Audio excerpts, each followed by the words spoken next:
नमस्कार, 8 बजे में आपका स्वागत है। 14 दिन हो चुके हैं जब जानलेवा हमला किया गया था एक पत्रकार पर। उत्तर प्रदेश के शाहजहांपुर में पत्रकार जगेंद्र सिंह की हत्या में आरोपी मंत्री राममूर्ति वर्मा के खिलाफ कार्रवाई न होने से निराश परिवार आखिरकार आज धरने पर बैठ गया है। परिवार की मांग है कि मंत्री को बर्खास्त करने के साथ ही उसे तुरंत गिरफ्तार किया जाए। लेकिन एक और चौंकाने वाली खबर आई है बांदा से, जहां समाजवादी पार्टी के विधायक विशंभर यादव एक बुजुर्ग की हत्या कराने के मामले में घिर गए हैं। पुलिस ने विधायक को छोड़ बाकी 6 लोगों के खिलाफ मामला दर्ज कर लिया है।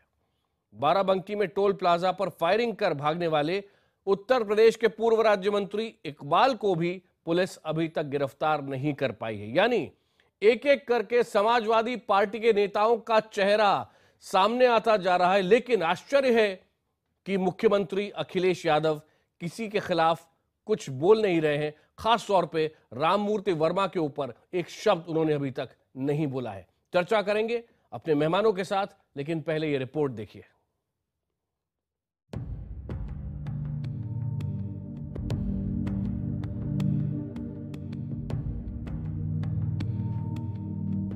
इंसाफ की मांग को लेकर धरने पर बैठा ये परिवार वो है जिसमें चुनाव के वक्त नेता परमात्मा का रूप देखते हैं। चुनाव के वक्त जिन्हें जनार्दन कहा जाता है और लोकतंत्र में जिसे मालिक कहा गया है।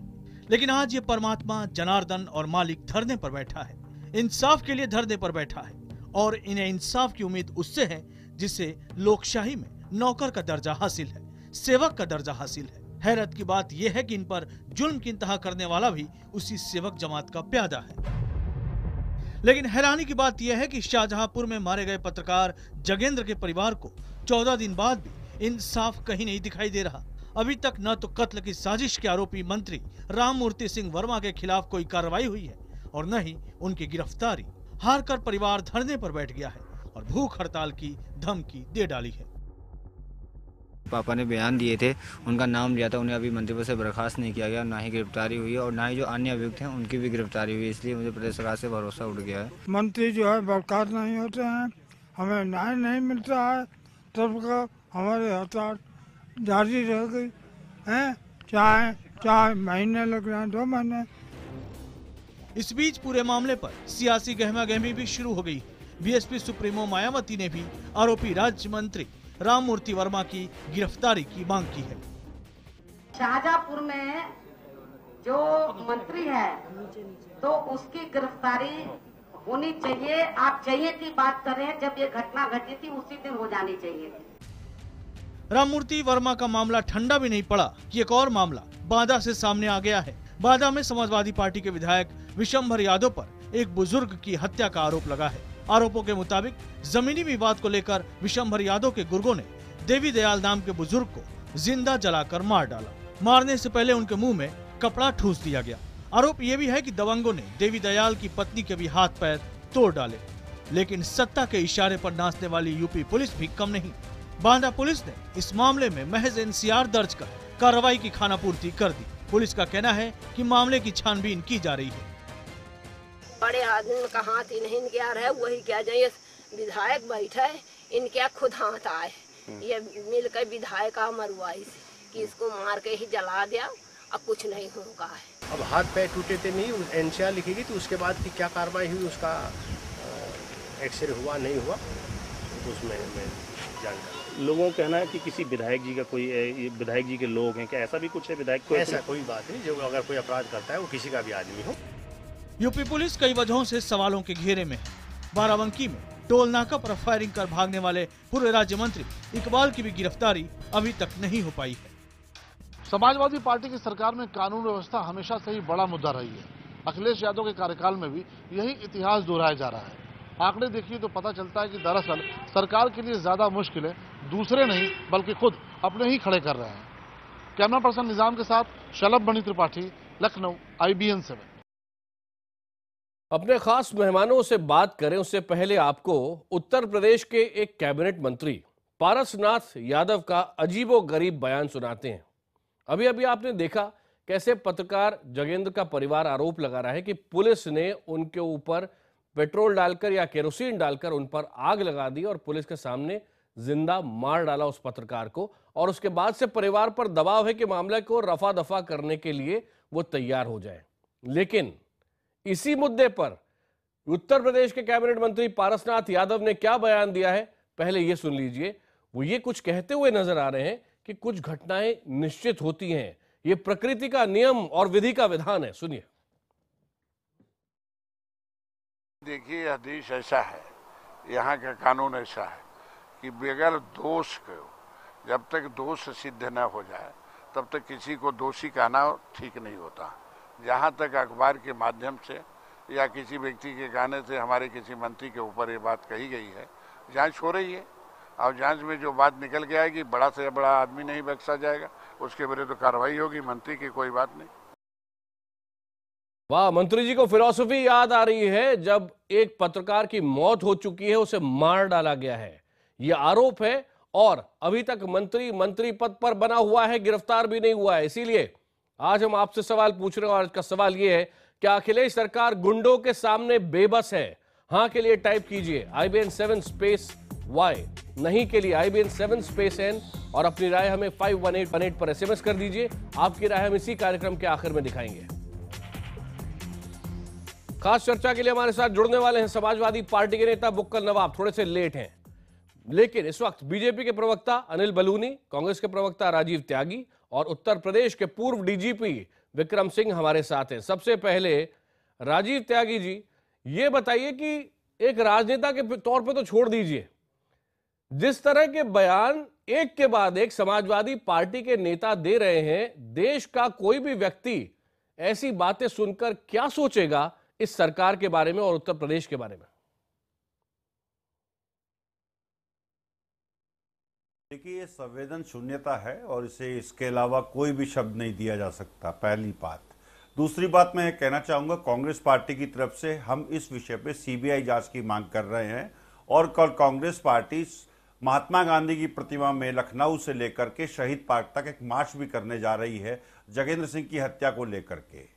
और मैं तीसरा विषय जो कहना चाहूंगा वो ये कहना चाहूंगा कि उत्तर प्रदेश में पत्रकार एक जगेंद्र सिंह नहीं है, 3 और पत्रकार हैं जिन पे की जानलेवा हमला हुआ है। जी बिल्कुल। पहले पत्रकार हैं श्यामली में विनय बालियान, जो अमर उजाला के लिए लिखते हैं।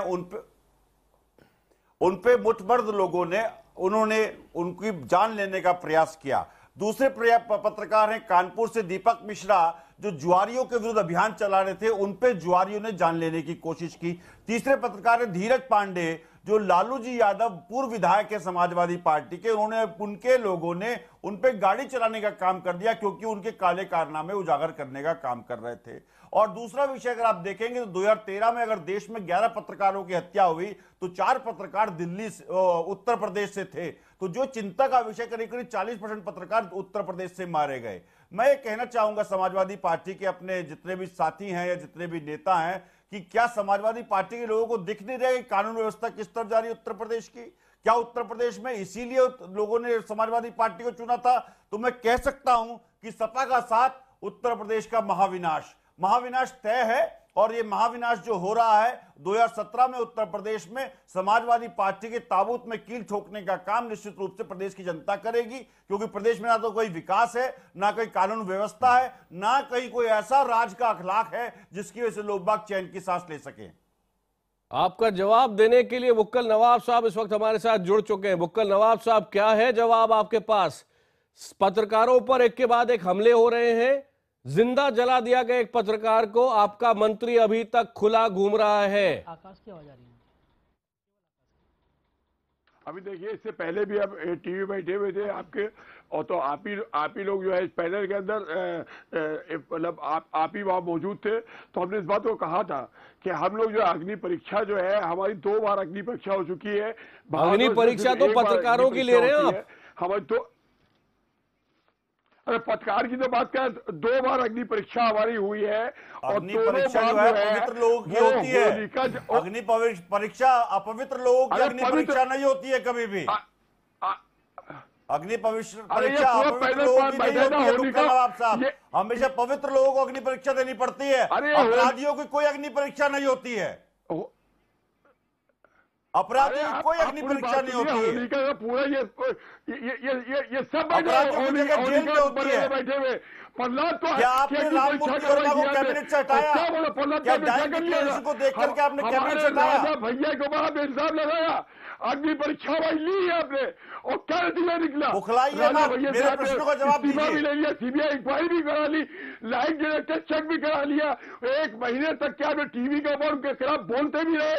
हम माफी मांगिए आप कि आपने अग्नि परीक्षा ली, आप उसे फेल हो गए। आपने होलिका की भूमिका निभाई है। बुक्कल नवाब साहब, क्या आप ये कह रहे हैं कि आपको पत्रकारों की जरूरत नहीं है? पत्रकारों की आपको जरूरत नहीं है, आप तो यूं भी अपने कोर वोटर से वोट हासिल कर ही लेते हैं।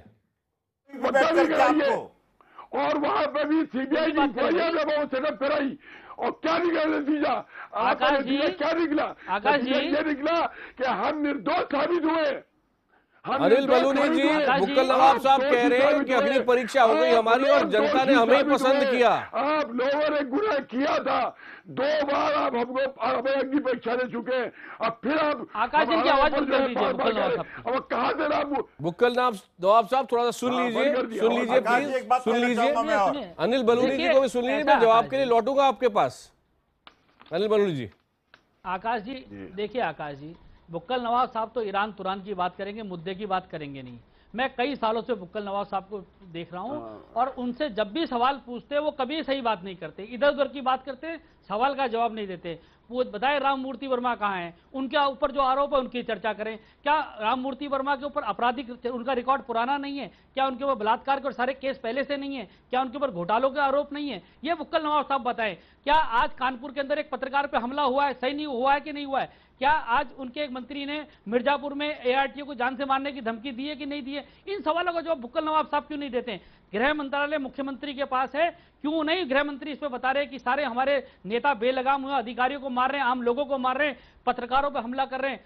उत्तर प्रदेश की जनता को लगता था कि अखिलेश यादव आए, युवा है, कुछ अच्छा काम करके दिखाएंगे, अपने पिताजी की तरह और अपने अन्य लोगों की तरह काम नहीं करेंगे। लेकिन अखिलेश यादव तो फेल हो गए। अखिलेश यादव युवा टकटकी लगाए, अखिलेश यादव की तरफ देखता रहा, लेकिन अखिलेश यादव ने कुछ नहीं किया। आज अखिलेश यादव जवाब नहीं दे रहे कि उनका एक मंत्री कहां लापता है, आज ये बता नहीं रहे। और मैं आकाश जी एक और मांग करता हूं कि जो जगेंद्र जी जो पत्रकार थे, उन्होंने जो लिखा था राममूर्ति वर्मा के खिलाफ, उनकी भी जांच होनी चाहिए। जो जो आरोप लगाए थे घोटालों के और जो जो गड़बड़ियों के आरोप लगाए थे, उनकी भी कुछ इस तरह जांच होनी चाहिए कि क्या वो सही थे कि नहीं थे।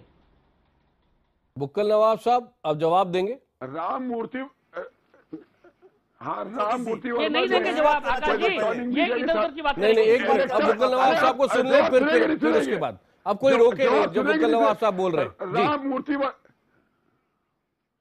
राममूर्ति वर्मा जो है इलेक्ट्रॉनिक मीडिया के सामने नहीं आ रहे, इसके मतलब ये नहीं हो गया कि वो कहीं छुप गए, कहीं गायब हो गए। वो बाकायदा उन्हीं ने डीआईजी के सामने कहाँ है बता दीजिए बुक्कल नवाब साहब, कहाँ है राममूर्ति? उनका आपराधिक रिकॉर्ड है कि नहीं? उनका आपराधिक रिकॉर्ड है कि नहीं, ये बताइए पहले। घर में है क्या वो? अरे कहाँ है, धरती को बड़ा और कहा है, भगोड़ा कह रहे हैं, भगोड़ा कहीं छुपे नहीं है। इलेक्ट्रॉनिक मीडिया के सामने ना आना उसको छुपना नहीं कहते।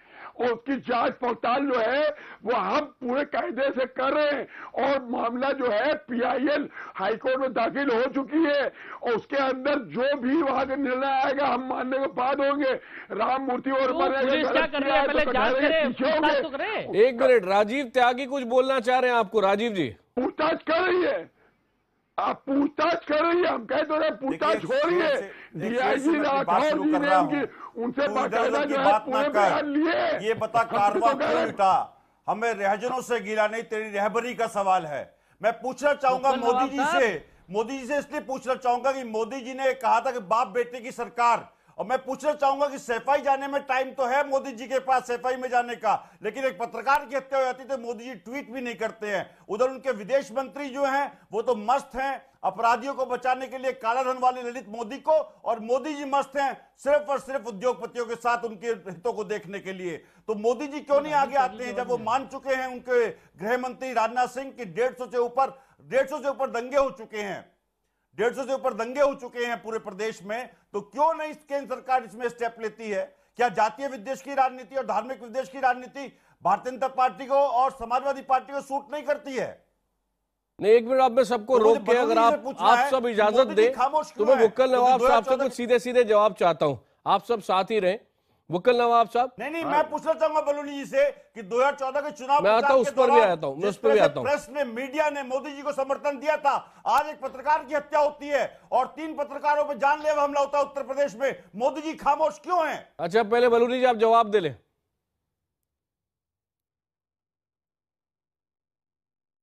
हम अपनी पार्टी जो मोदी जी वक्कल नवाब साहब एक मिनट, नहीं आपको नहीं, अनिल बलूनी जी से पूछ रहे। बलूनी जी आप बोले। बलूनी जी से पूछना चाहूंगा, बलूनी जी बताएं। त्यागी जी की कोई आवाज नहीं आ रही है मैं आपके यहाँ जो टेक्निकल लोग हैं इनको बता चुका हूँ। ठीक है, केवल आपकी आवाज आ रही है और वक्कल नवाब साहब की आवाज आ रही है। राजीव त्यागी कांग्रेस के नेता आपसे पूछ रहे हैं बलूनी जी, और वो ये कह रहे हैं कि प्रधानमंत्री नरेंद्र मोदी ने एक ट्वीट तक नहीं किया, ऐसा क्यों हुआ? क्यों बीजेपी पत्रकार की मौत के बावजूद कुछ नहीं कर रही और खासतौर पर प्रधानमंत्री? मीडिया के लिए चिंता का विषय है।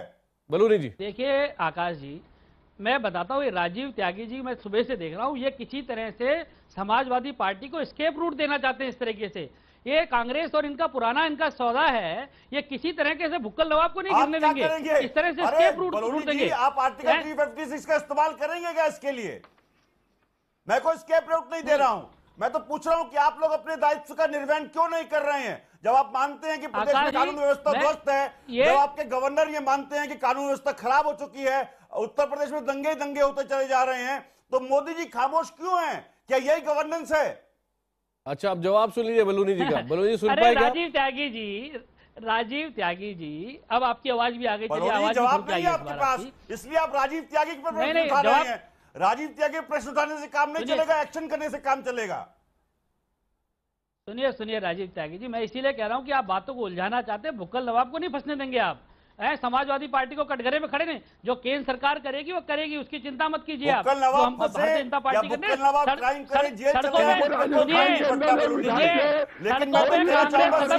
कराएंगे क्या? कांग्रेस पार्टी ने इस मामले को मांग की है, कांग्रेस पार्टी सीबीआई इंक्वायरी चाहती है इसमें, इंक्वायरी करेगा? आप बलूनी जी क्या आप सीबीआई इंक्वायरी चाहते हैं? क्या प्रदेश के मुख्यमंत्री से बात करेंगे? बिल्कुल हम चाहते हैं, प्रधानमंत्री को ट्वीट करेंगे पत्रकारों की हत्या पे? क्या प्रधानमंत्री आकाश जी मुझे बोलने दें? राजीव एक मिनट, बलूनी जी को बोलने दें। राजीव जी जवाब सुन लीजिए। राजीव जी आपकी मंशा समझ आ गई है, आप जो समाजवादी पार्टी को करना चाहते हो। रुकिए, अरे भैया एक मिनट प्लीज, बलूनी जी को सुन लीजिए। आप ही बोल लीजिए, हम नहीं बोलते तो ऐसा राजीव जी, धार्मिक विद्वेष थोड़ी देर राजीव जी का फेडर रोक दीजिए ताकि हम सुन पाए कौन क्या बोल रहा है। आकाश जी, राजनीति में जल जाए, आज क्या देखिए, पूरी होती है बीजेपी। देखिए आकाश जी, आज विषय क्या है चर्चा का? ये समाजवादी पार्टी, देखिए ये कांग्रेस पार्टी का असली चेहरा दिखाई दे रहा है। देखिए हम ये किसके साथ सरकार चलाई आपने 5 साल 10 साल, सबको पता है। सुनिए राजीव जी, पता है सीबीआई दिखा के मुलायम सिंह यादव को कितना ब्लैकमेल किया। अरे छोड़िए, आप दोनों की लड़ाई में मुझे कोई रुचि नहीं है, दोनों की आवाज फिलहाल बंद कर दे। मैं वक्कल नवाब साहब से सिर्फ एक सीधा सवाल चाह रहा हूं। वक्कल नवाब साहब, सीधा सवाल आपसे ये है कि पहले बहुत सारे ऐसे मौके आए हैं जब इतना गंभीर आरोप किसी मंत्री पे लगा और उनको तुरंत इस्तीफा देना पड़ा। यहां पर डाइंग डिक्लेरेशन है, उसके पहले से ये वार्निंग्स हैं जो पत्रकार ने दी हैं लिखकर कि ये मंत्री हैं जो मुझे मरवाना चाहते हैं, और उसके बाद उसका डाइंग डिक्लेरेशन है। क्यों वो मंत्री अभी तक खुला घूम रहा है? सबसे पहले जो आप कम से कम कर सकते हैं, मंत्री को अपने पद से क्यों नहीं हटा रहे वक्कल नवाब साहब? हम मंत्री को पद से अगर हटा दें तो क्या ये जो बैठे हुए लोग हैं ये क्या हमारी तारीफ करने लगेंगे, हमारी प्रशंसा करने लगेंगे, हम आपको और चढ़ाई कर देंगे? अरे हमको और रुसवा करेंगे। देश विदेश में हमको जो है बदायूं कांड के अंदर ये सब कर चुके हैं, ये वादा करेंगे कि हमारी नहीं वक्कल नवाब साहब, आप इनकी प्रशंसा के लिए सरकार चला रहे हैं क्या? विकास कर रहे, विकास की तारीफ नहीं की है। ये त्यागी जी बैठे हुए गंगा सफाई की बात करते, हमारे दिलों की सफाई तो कर लो पहले। यहाँ देखो हम कितने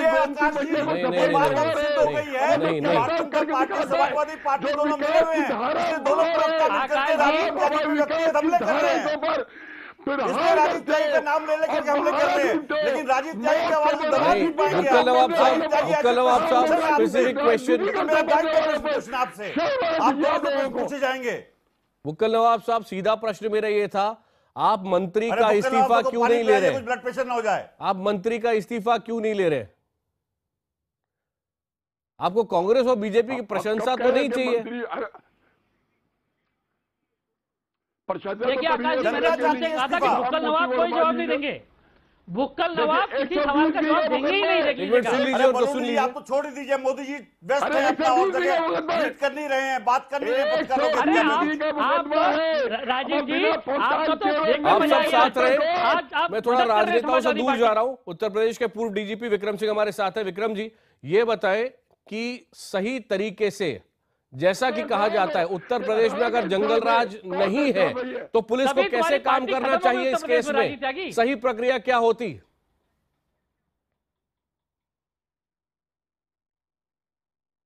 आकाश जी, सबसे पहले डिबेट में लाइन और डायरेक्शन का जरा हम लोग विशेष ध्यान रखें। जो मुद्दे की बात है केवल उसी की चर्चा करें और इधर उधर की बात करने से किसी का लाभ नहीं होगा। सबसे पहले नंबर 2, अगर मृत्यु पूर्व अगर बयान आया है डाइंग डिक्लेरेशन और इसके अलावा मृतक ने अपने जीवन भय के बारे में शिकायत की है तो ये राम मूर्ति जी के ऊपर अत्यंत गंभीर आरोप है। उनका कोई एस्केप रूट नहीं है, उनको गिरफ्तार भी होना चाहिए और गिरफ्तारी के पहले उनका इस्तीफा होना चाहिए। आपने ये कहा कि क्या सरकार लाचार है? लाचारी बड़ा हल्का शब्द आपने इस्तेमाल किया है। यहां पर प्रत्यक्ष परोक्ष समर्थन है अपराधियों में। आपने 3 घटनाएं बताई, एक विश्वनाथ की बांदा में, एक राम मूर्ति की आपने शाहजहांपुर में, तीसरी आपने बताई इकबाल की टोल बैरियर बाराबंकी में, चौथा एक आरटीओ के साथ दबंगई उसके कार्यालय में एक मंत्री ने जाकर के की।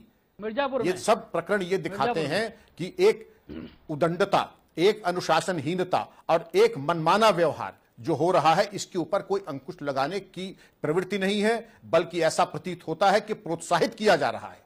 क्या मनोबल रहेगा अफसरान का अगर इस तरीके से कार्यालय में जाके कोई रिश्वत मांगेगा और धमकाएगा? इसके अलावा अगर मर्डर हो रहा है तो उसमें एनसीआर का क्या औचित्य है? और अगर हाथ पैर टूटे हैं पहले एफआईआर लिखाइए, बाद में मेडिकल। कृपया धैर्य से सुनने का साहस रखें, आपसे ऊंची आवाज में बोल सकता हूं, धैर्य से सुनने की बात समझ लें। इसके अलावा आकाश जी, अगर वहां पे फ्रैक्चर है तो फ्रैक्चर के आधार पर, यह तो मेडिकल बाद में होगा, फ्रैक्चर में अगर ना आए तो जुर्म खारिजा कर दीजिए, एक्सपंज कर दीजिए, लेकिन पहले आप एफआईआर पंजीकृत कीजिए। ऐसा प्रतीत होता है कि पहले तो आपने जागेंद्र के प्रकरण में विलंब से प्रथम सूचना पंजीकृत की, आपने गुणवत्ता को बलाए ताक रख करके आपने डाइंग डिक्लेरेशन को बहुत हल्के में लिया। आज मृतक के परिवार के जो उस आंदोलन पे विक्रम सिंह जी, आखिरी मौका मुक्कल नवाब साहब, आज के डिबेट में सीधा सवाल मेरा साथ एक मैं ये पूछ रहा हूं एक बार वापस आपसे, कब आप मंत्री का इस्तीफा लेंगे? किया जा रहा है, यही दिल्ली क्या की पुलिस कल ने गिरफ्तार हो जाएंगे? मंत्री की गिरफ्तारी करके तात्कालिक गिरफ्तार मान रहे हैं आकाश जी, जब वो मंत्री को गुनाहगार ही नहीं मान रहे तो कहां से गिरफ्तार करेंगे? कहां से राम मूर्ति वर्मा को कोई बचाने के लिए हम नहीं बैठे यहाँ के ऊपर। राम मूर्ति वर्मा जो है उन्होंने गलत किया है तो सलाखों के पीछे जाएंगे, उनको कोई रोक नहीं सकता है। लेकिन 120 का केस है ये, वहां के बाद जब चाहते हैं हादसा। आकाश जी, राजीव जी, विक्रम जी और आकाश वचनम किम दरिद्रता। सबका धन्यवाद, सबका धन्यवाद। बारी अब जनता की राय की है। मेरे पास समय समाप्त हो चुका है, लेकिन साफ है कि अपराधियों के साथ, और वो भी ऐसे अपराधी जो सरकार से जुड़े हुए हैं, जिन पर गंभीर आरोप है, उनको अभी भी लगातार समाजवादी पार्टी बचा रही है। आज हमने आपसे सवाल पूछा था, क्या अखिलेश सरकार गुंडों के सामने बेबस है? और जवाब देखिए, आज बहुत सारे लोगों ने एसएमएस किए हैं। 95% लोग कह रहे हैं ये उत्तर प्रदेश के मुख्यमंत्री के लिए शर्म की बात है कि 95% लोग ये कह रहे हैं कि उत्तर प्रदेश की सरकार गुंडों के सामने बेबस है। इसे जंगल राज ना कहा जाए तो क्या कहा जाए? अखिलेश जी खुद बताएं, कम से कम सामने तो आए।